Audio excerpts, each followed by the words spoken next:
யாரா அந்த பையன், நான் தான் அந்த பையன். இந்த பாட்டுக்கு சரியான உதாரணம் அபிஷன் ஜீவன் தான். 24 வயசு ஆகுது. ஆனா அப்படி ஒரு அற்புதமான பிரசன்டேஷன் சீன் பை சீன் செதுக்கி எடுத்திருக்காரு.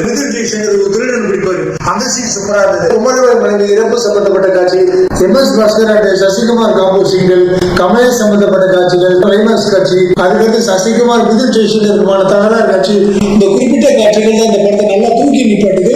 சிம்பிளான பட் சூப்பரான நீட் ரைட்டிங். கிட்டத்தட்ட அப்படியே அந்த விக்ரமன் படங்கள், கடந்த 2000 வந்த ராதாமோகன் படங்களை பார்த்து நமக்கு கிடைச்ச அந்த பாசிட்டிவ் வைப் அப்படியே திரும்பி நம்ம உடம்புல ஜூன்னு ஏறுற மாதிரி இருந்தது. யாருக்கூடையும் பழக பிடிக்காம தனியா உட்காந்து மொபைல நோண்டிக்கிட்டு இருக்கிற நமக்கு இனிமே எல்லாருக்கூடையும் பழகுவோமே, புத்துணர்ச்சி போவோமே, ஒரு பாசிட்டிவ் வைப் நம்ம மனசுல பக்குவமா ஏற்படுத்திருக்காரு இந்த பையன். டூரிஸ்ட் ஃபேமிலி படத்துக்கு கிடைச்ச அந்த பாசிட்டிவ் ரெஸ்பான்ஸ் இதே ஃபீலிங்கோட கிட்டத்தட்ட இதே கான்செப்டோட வந்த மெய்யழகன் படத்துக்கு கிடைக்கல. இந்த மெய்யழகன் படத்துல முக்கியமான 2 பேருக்கு மட்டும்தான் கிட்டத்தட்ட 1.5 மணி நேரத்துக்கு மேல ஸ்பேஸ் கொடுத்திருந்தாங்க.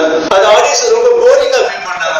ஆனா இங்க எல்லா நடிகர்களுக்கும் ஆரம்பத்துல இருந்து கிளைமாக்ஸ் வரைக்கும் ஈக்குவல் ஸ்பேஸ் கொடுத்திருந்தாங்க. அதை விட முக்கியம் இந்த படத்தோட வசனங்கள் எல்லாமே மெய்யழகன் படத்தோட சிறப்பா இருந்தது. குறிப்பா ஒன்லைன் காமெடி வசனங்கள்.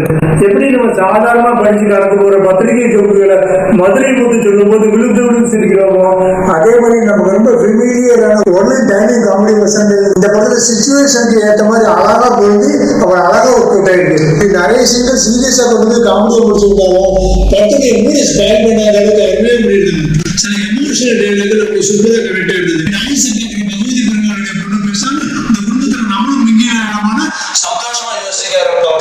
இந்த இடத்துல நம்ம டைரக்டர் தப்பி அழகா ஒரு பாயிண்ட் எடுத்து வைக்கிறாரு. ஒரு பொண்ணு கல்யாணம் ஆகி போற இடத்துல குடும்ப உறுப்பினர்களோட ஒன்னா உட்காந்து சிரிச்சு பேசுறப்ப கிடைக்கிற சந்தோஷத்தை விட ஆடம்பரமான வசதியான வாழ்க்கையில தூசின்னு ஒரு பொண்ணை வச்சே நினைக்க வச்சீங்க ரொம்ப அற்புதமா இருந்தது. மிதுன் பகவதி பெருமாளுடைய பொண்ணு, இந்த 2 பேரும் ஒரு லவ் ப்ரப்போஸ் பண்ற டயலாக் சூப்பரா இருந்தது. அந்த பொண்ணு சொல்லலாம், நீ உண்மைக்கே என்னுடைய பாய் ஃப்ரெண்டா இருந்து உனக்காக கடல் தாண்டி வருவோம் நீங்க என்கிட்ட சொன்னா அதை நான் கண்டிப்பா நம்புவேன்.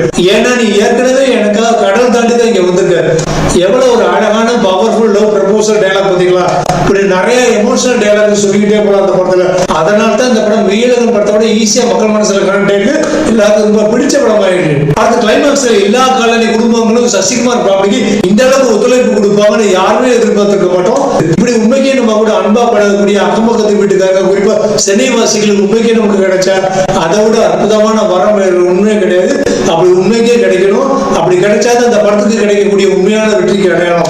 ஒரு நல்ல சூப்பர் ஹிட் படத்துக்கு லீடிங் காஸ்டிங், பிரம்மாண்டமான செட், லைட்டிங், டான்ஸ், பாட்டு, ஹாலிவுட் லெவல்ல ஃபைட் சீன்கள், leading director, leading music director, இந்த இத்தியாதிகள்லாம் தேவையே இல்லாம ப்ரூவ் பண்ணியிருக்காரு. இந்த புது இயக்குனருக்கு மனமார்ந்த பாராட்டுகள், வாழ்த்துக்கள்.